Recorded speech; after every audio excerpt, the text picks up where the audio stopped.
Hi everybody, Dacob here. Welcome back to the Fashion Bunker. We're in an undisclosed territory right now. As you can see, there's like a lot happening in the background. I'm traveling again and I'm going to talk to you about luxury. Duh, what else? And one insipid thing that keeps happening when people around you, colleagues at work, family members, friends, or fellow students, if you're at school and you can already afford certain luxury goods, when they come in to your private bubble and they ask you, oh, you got another bag.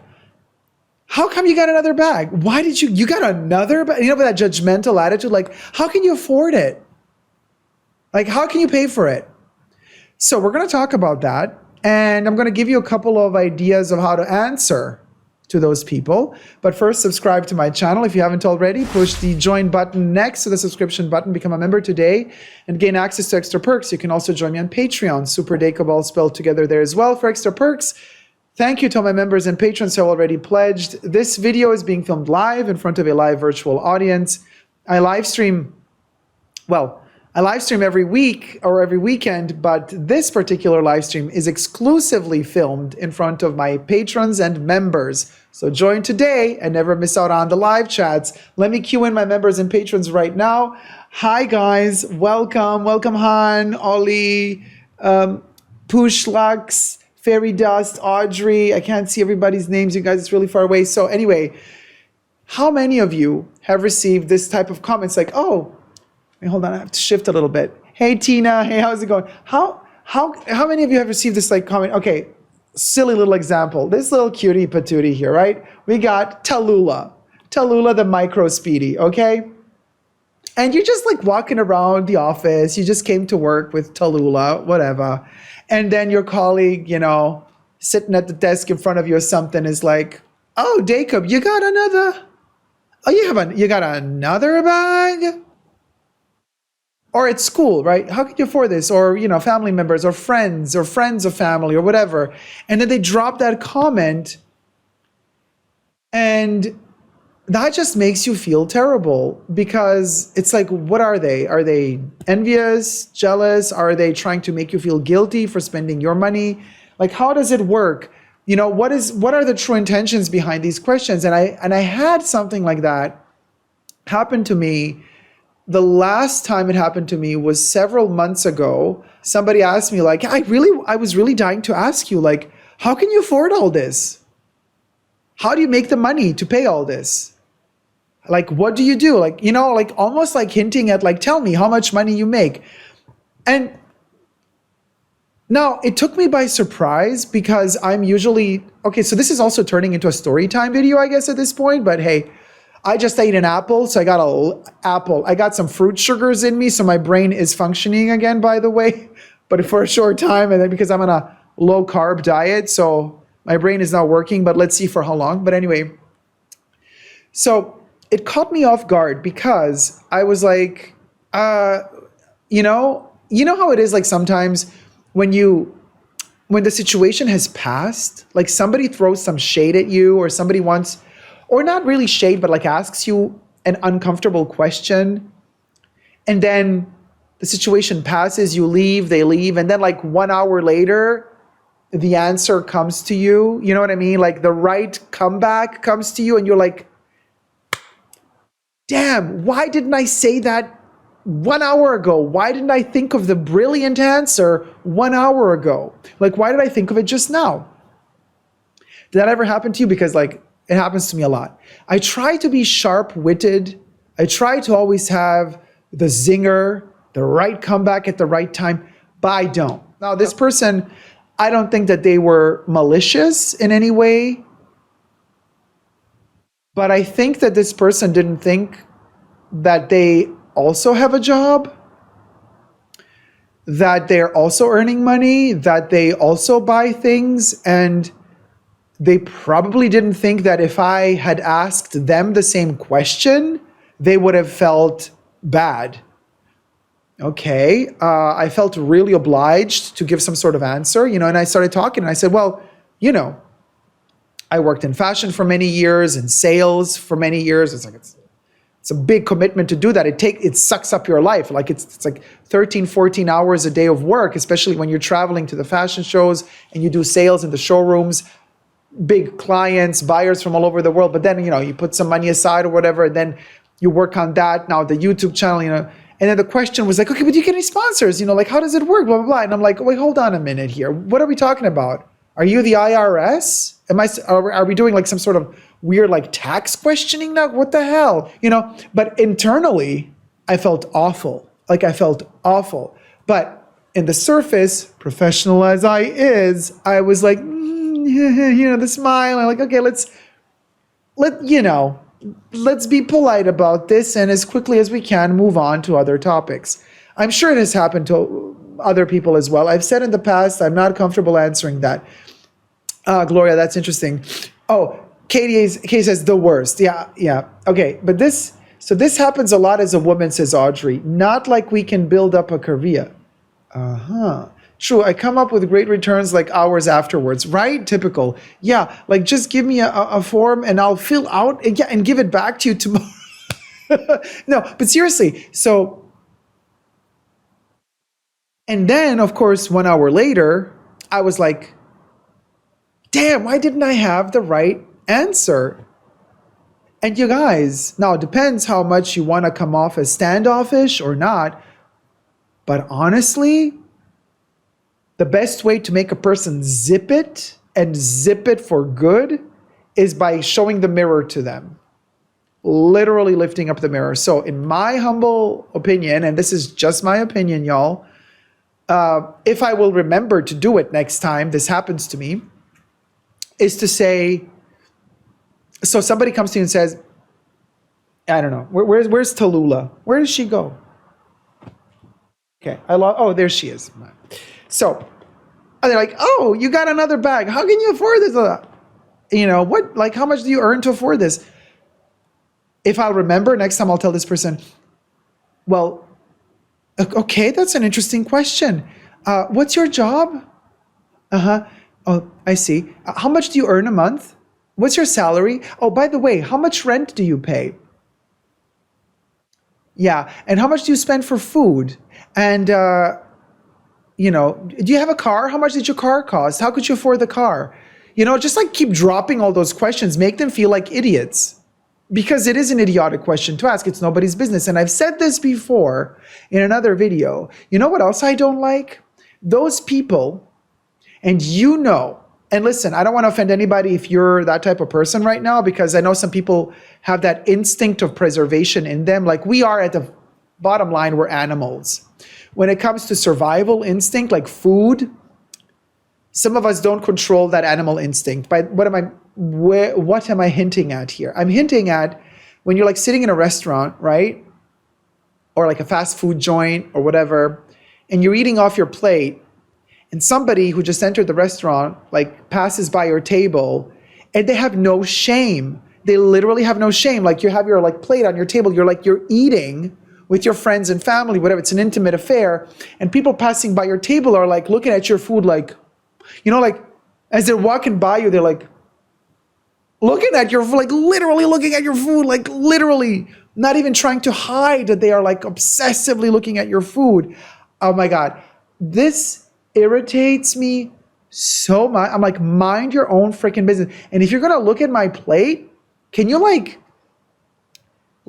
secretly, like, side eye look at the plate, but I don't like kind of poke your nose into my plate, literally. So it kind of feels that way when somebody penetrates that, I want to say, comfort zone of you as a person and just like pokes at you, how can you afford this bag? How much money do you earn to afford this bag? What job do you do to be able to afford this bag? And that's the same situation like when somebody looks at your plate of food. I never do that. Never. I will never ask a person, how could you afford this? And I will also never enter a restaurant and like kind of so shamelessly look at your plate of food. Another thing I don't like, this is a different scenario, but if I am sitting at a table with somebody, whether it be friends or acquaintances, some people, it's a cultural thing though, so I'm not like offended by it, because I know in some cultures people share food. So in some cultures, and this happened to me before, and I was like shocked when it happened the first time. I thought it was so rude. But in some cultures, what they do is like you receive your plate, you ordered your own food, you get your plate with your portion, and then the person in front of you, they just kind of with their hand like grab into your plate and pick some food out to eat it. When the first time that happened to me, I was like, did they just take food off my plate? But then I was told, well, in that culture, that's how they do it, blah, blah, blah. But I'm like, okay, fine. But then they should also be educated enough to kind of ask if it's like, you can't just like think that every culture does it the same. But anyway, like that's a whole other level of extreme. Like I don't people touching my plate. I mean, we have to talk about it before we eat. Like I can sit with you at the table and we can be like, hey, let's order a bunch of little tiny things and we share.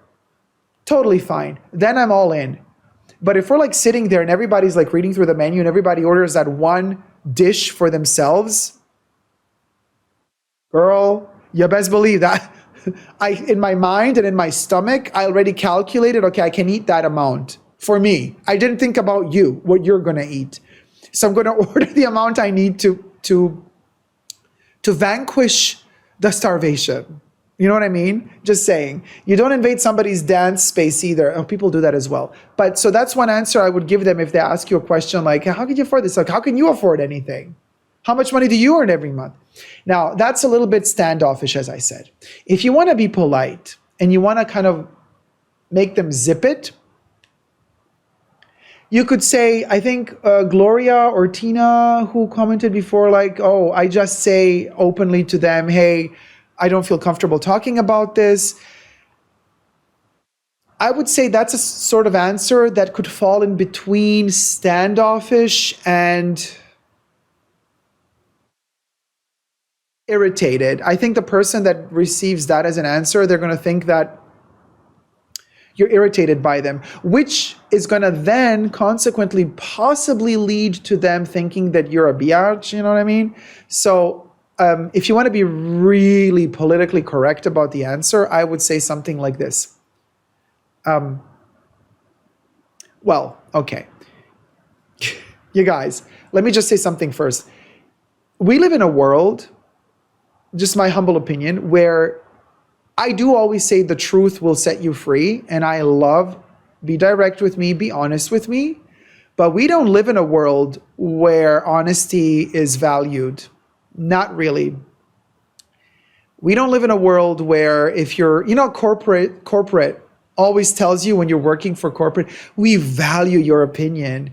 Always leave us feedback. But if you're the one who leaves that feedback, corporate, whoever's above you, the boss is going to say, oh, that person is complicated. They're difficult. They voice their opinion too much. You asked me for my opinion. You literally did.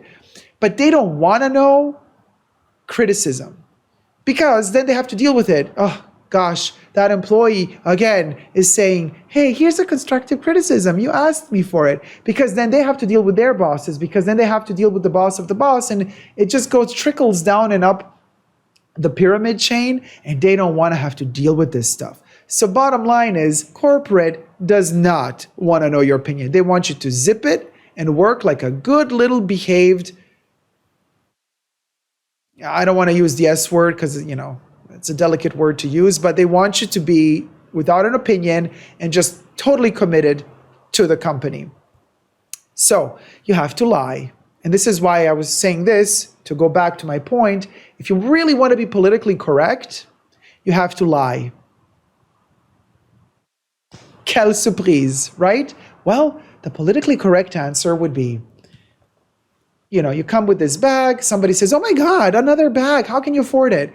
I would say, oh gosh, is this expensive? I don't know. I got it as a gift from my grandma, from my aunt. Invent somebody, because it's a part of the will. It was like a bag that they had for so many years and they just gave it to me, don't make them think you bought it. It's a lie. But that way you don't offend them. That way they don't think that you have more money than they do. That way they are going to be less judgmental of you behind your back, because you know they're going to be judging you behind your back anyway. But this way, you kind of dampen a little bit the harshness of their judgment towards you. Now, obviously, if you're the type of person who spends literally all your money on bags and you keep coming with a new bag every week, you can't say every week you inherited yet another bag. You're going to have to come up with other excuses. But at least for one time or two times, that is kind of like you can dampen the side effects of somebody thinking like, their envy and jealousy, because you can kind of, by telling them, yeah, a person very dear to me passed away and gifted this to me, you're kind of pressing on their heart chords, making them feel almost sorry for you rather than being angry for the fact that you got something that they don't. Just saying, lie when it's none of their business. So lie, says Pushlax. Yeah. Oh, sweet things. I've used that one before. Yeah, you can say I own only this bag, says Aisha. Well, not if they see you in a different bag every week, then you can't. Jesus says, the same way you can afford that Primark ensemble, darling. Now let's enjoy the Kentucky Fried Chicken deal meal. Live in Ferret. Do you have baby brain fog? Wait, do I have baby brain fog? Or you mean, is that an answer you would give people? You can always ask why. You want to buy? Oh my God, Pushlax, that's a good one. Like, why you want to buy it? I could sell it to you for, and then like you give them the double the price that you paid for it. But then they're going to think that's how much you paid for it. And they're going to be like, you're crazy. So I don't know. I'm just saying. Kari says, oh no, it's an answer. Okay, Kari says, no, not to me. Do you have baby brain fog? It's an answer to the person. You would really tell the person, do you have baby brain fog? Wow. But that's if you want an enemy. Because if you tell that person that, then like that's like telling that person, hey, I don't want to have anything to do with you. And actually, I don't even like you and I don't even respect you. So you can do this, you can give this answer, but then you should know you're burning bridges. You're burning bridges. And as I said, we live in this weird world where everybody's politically correct. You always got to tiptoe around every situation. Heaven forbid you're to have an opinion. Keep it on the low down. You know what I mean? Now, obviously, I'm not that person, but I'm just giving you options here because I know a lot of people feel very uncomfortable when they're asked these questions. Or you could go completely the other direction and just say, yeah, I have a problem. I'm working on it. I really appreciate your concern. Oh, theater. Yeah, they know they are getting under your skin. Exactly, Tina. They do. The thing is, I did have this fog after my baby. Oh, Kari. Cha, what are we talking about here? Post-baby brain fog. Live in Ferret. But yeah, so I hope you don't have the fog anymore. But this is a really good point. They know they're getting under your skin. And I think sometimes, even if only subconsciously, they still know. You know what I mean? They still know. Some know consciously they're doing it, some subconsciously. Or you go completely the other direction. Admitting that you have a problem is almost like saying I have this addiction. They could also judge you for that because they might then use this against you and say, oh, you have a weak character. And if they think you have a weak character, then it's going to be quite difficult at work because for promotions and stuff like that, they can use that against you to say, yeah, this person, not strong enough. I'm telling you, we live in a world these days. It's a minefield. It's a minefield. You can so easily take the wrong step. But if somebody comes for you like that, a little tiny lie to preserve your own self, maybe never hurt nobody. Just letting you know.